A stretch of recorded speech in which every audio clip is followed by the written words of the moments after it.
So I'm Deborah Munitz, okay? My friends call me Deb, and all of you can call me Deb. I'm running for supervisor in the town of Ramapo.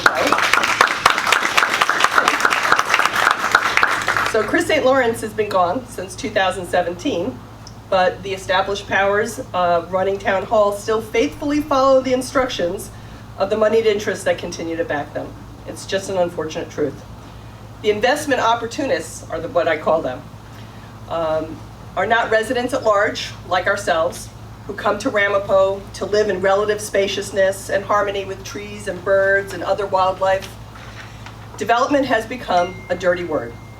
Overdevelopment has become a popular term because too many, if not most, Ramapo developers seek to maximize profit by building as much as possible, wherever possible, with no regard to the impact to those who already live here.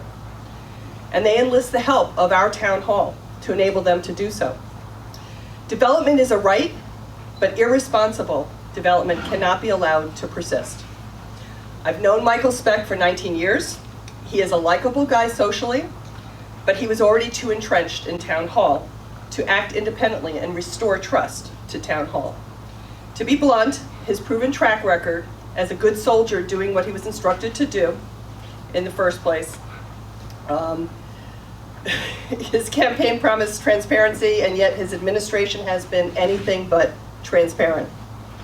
He has rejected even the simplest of suggestions to improve transparency at Town Hall because the sad truth is that so little has changed for the better. And in fact, some things have actually gotten worse. Our government and the developers who pull their strings continue to make backroom deals and communicate with the public as little as possible. The town board holds public meetings that no one can follow. They vote on important items added at the last minute. And they make videos that they won't post publicly. And finally, they make decisions based upon paperwork that's purported to exist, but then they refuse to even release it under FOIL. Our town government has for far too long kept its citizens in the dark, powerless to protect themselves, powerless to defend their rights, and powerless to protect the character of their neighborhoods, neighborhoods in which we chose to make the biggest financial investment of our lives. So instead of using the laws of New York State and local laws, like the Ramapo laws, to protect residents, the Specht administration continues to take advantage of the loopholes and the gray areas to protect developers instead.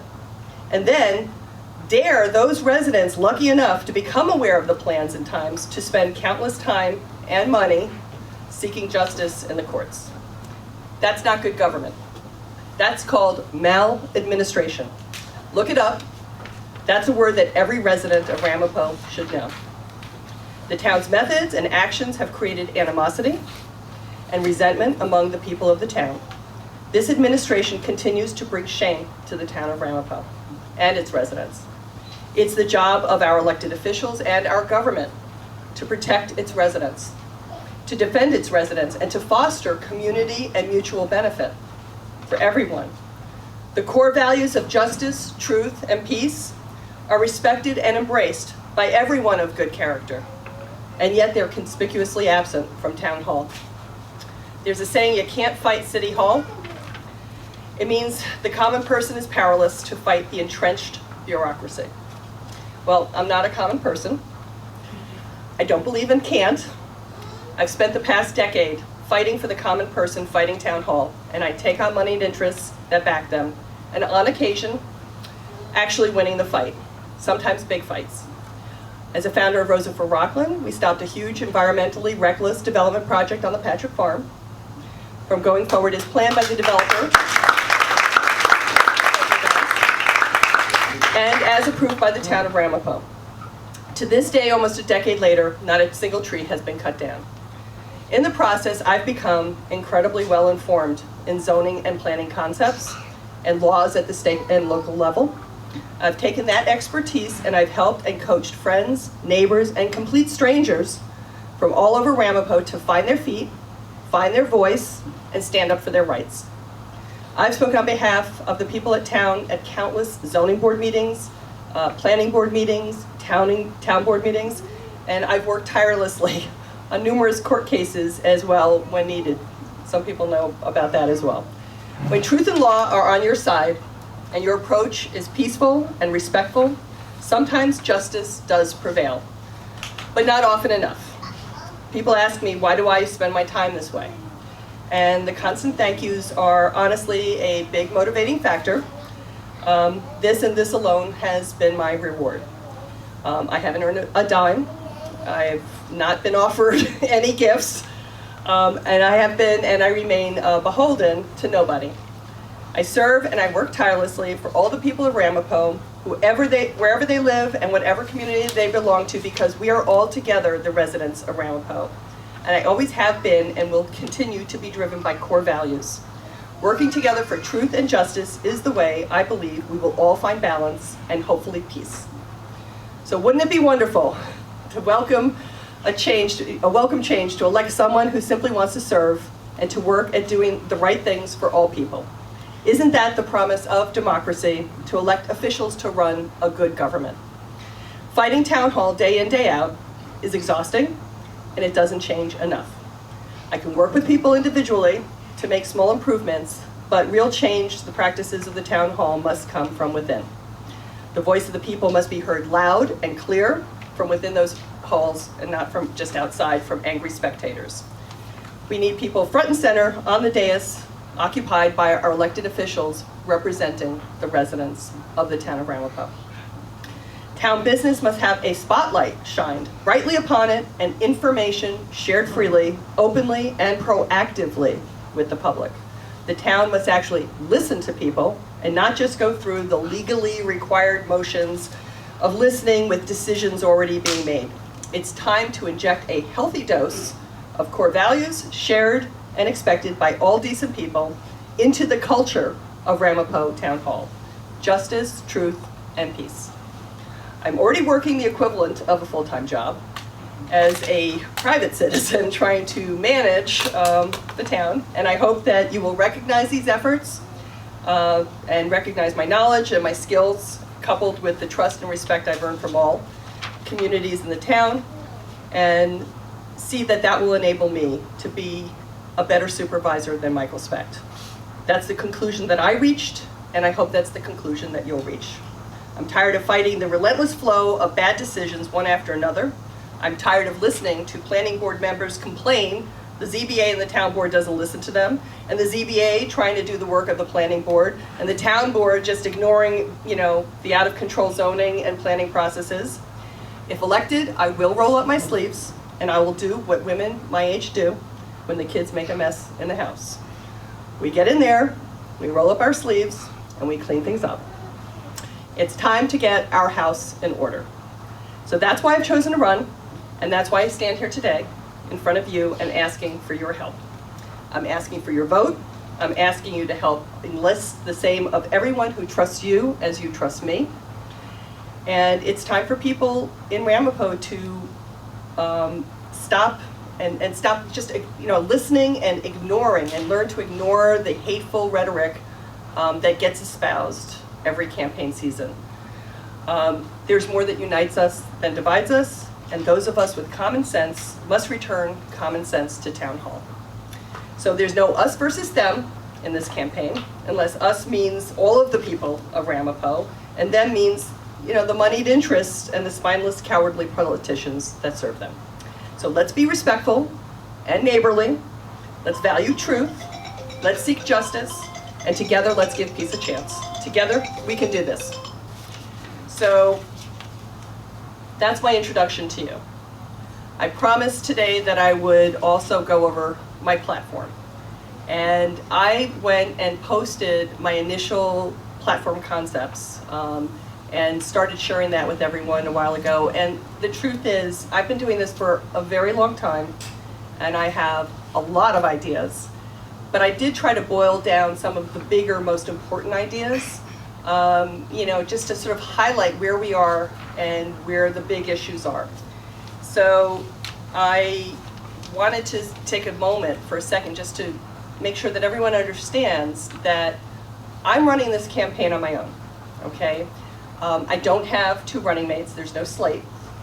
So There is a woman, Sherry Scott, who has been, she was a village trustee in Spring Valley for many, many years, and she is running independently, and I did invite her to come out, and, I've certainly run into her in the past, and I do believe that it would be seriously a great opportunity to get two people in town hall, because that would enable the town board to at least stop, even with all the pressure and everything else that's going to go on, at least then we would have the ability to not have the county GML,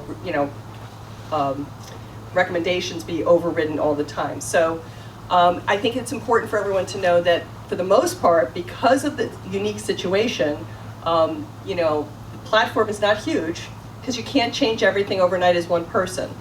And the key thing here is to focus on what are the things that can be changed by having one person in this. Honestly, the supervisor is the worker bee at town hall. It's the person who is there every day in all of the meetings, who has access to the files, who's supposed to be bringing the items to the town hall board for consideration.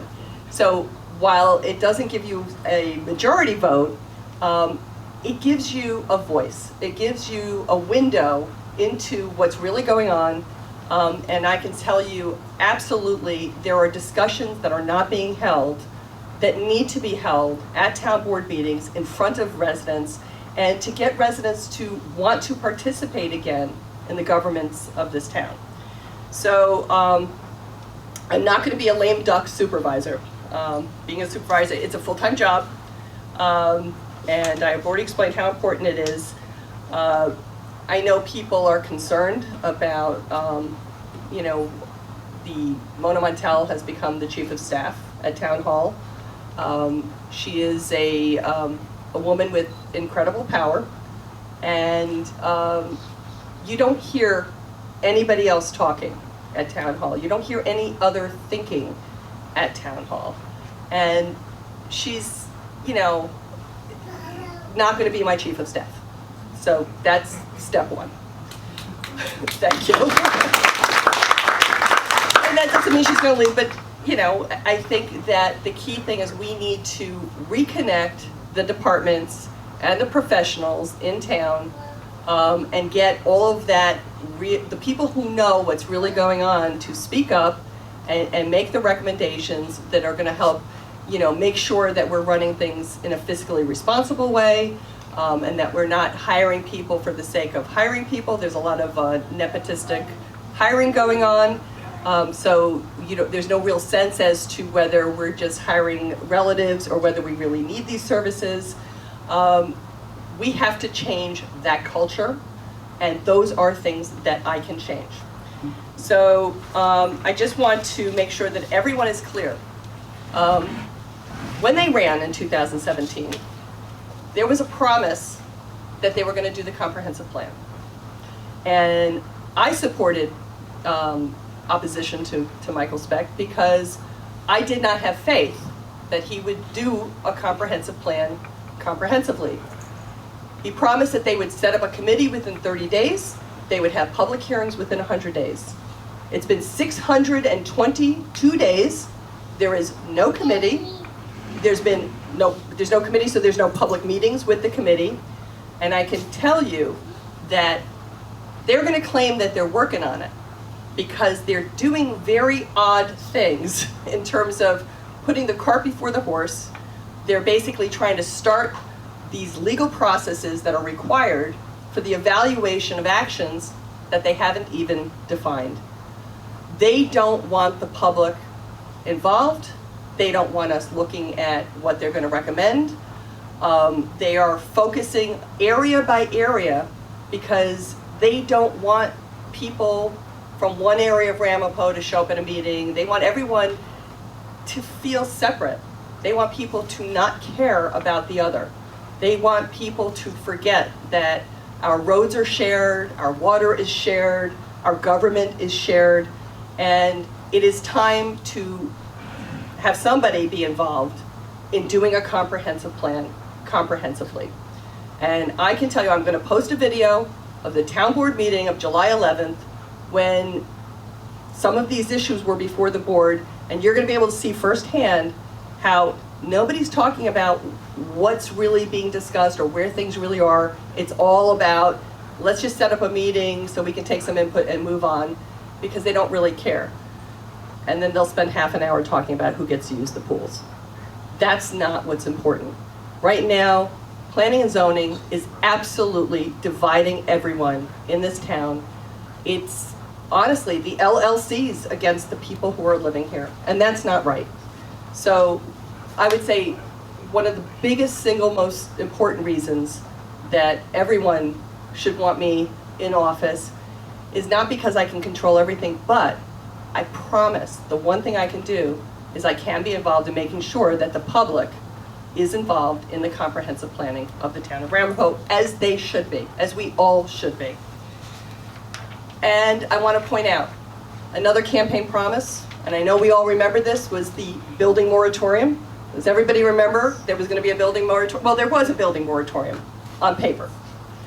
So after some hearings, and then sitting on it and waiting and making sure that all of the developers knew what was going on, at the close of a meeting at the beginning of December, you know, at the last breath, they were like, oh yeah, shouldn't we kind of do that building moratorium that we promised, because he wanted to follow through on that campaign promise. And so they voted to have a building moratorium that was supposed to start at the end of December. It was supposed to start the last week of December, first week of January, and it didn't. That was to give 3 weeks notice, but 3 weeks notice to the development community was not enough, and he gave them 6. And on January 25th, when it started, they were still taking applications and processing them. And when attorneys sent in letters saying, hey guys, you have a building moratorium, they just ignored it. So there was no slowdown in any applications. They did as much as they could to pile it on so that the backlog was so bad that they were still processing in June the stuff that they were receiving before. I know people are shaking their heads in front of me, and you know, this is why it's not enough to just do things on paper. You have to do things for a real reason. We do need a building moratorium, not to punish, not to do anything. It's to give the town time to be involved in the comprehensive planning, to give them time to go and open their files and find out what's really been going, you know, how many ZBA variances have been done since the comprehensive plan. Okay, where are the real problems? Why are these things still happening? We have to do the work. Obviously, finances are a big deal. I'm an operations gal. I've run my own companies. I do my own bookkeeping. Very, very serious about understanding. I'm very, you know, I still owe the bank money, but that's about it. That's all I owe in my life is every month I pay my credit cards in full. I have a big belief that you don't carry debt unless you are doing something that's very important. And I am so concerned that the lack of trust at Town Hall has caused our ratings to plummet, and that costs everybody in our pocket with respect to our taxes. So we have to get trust back into Town Hall. We have to figure out where things are. We have to, you know, spend our money like it's our own, because it is our own. And these are the actions that are going to help drive down taxes, because that's the single biggest issue that I know everyone believes in. And right now, the town of Ramapo is trying to sell off public land. It's another big campaign issue that I want to put forth. I'm probably the only person who has personally gone through every parcel that I could find in the town, you know, map that they included and put out to figure out what's actually going on with those parcels. And I can tell you right now that they are still selling off town land without any public notice. And I mentioned that July 11th hearing, and I'm going to make everybody go up and look at it, because I want people to see exactly how this stuff happens, how they sneak in literally land sales without any public notice, without any public hearing, and then vote on it. And these things are subject to public referendum. And then, believe it or not, here it is, September. The minutes haven't even been published. So if you didn't have people like me going out and foiling and finding those videos, even I wouldn't even know that this was happening. And this is not right. So we're going to change that, because we're going to make sure that Things don't get voted on, okay, unless it's an emergency without notice to the public. That's fundamental to bringing trust back to town hall. So, you know, it goes without question. You need budgets, you need paperwork that's available for people to review.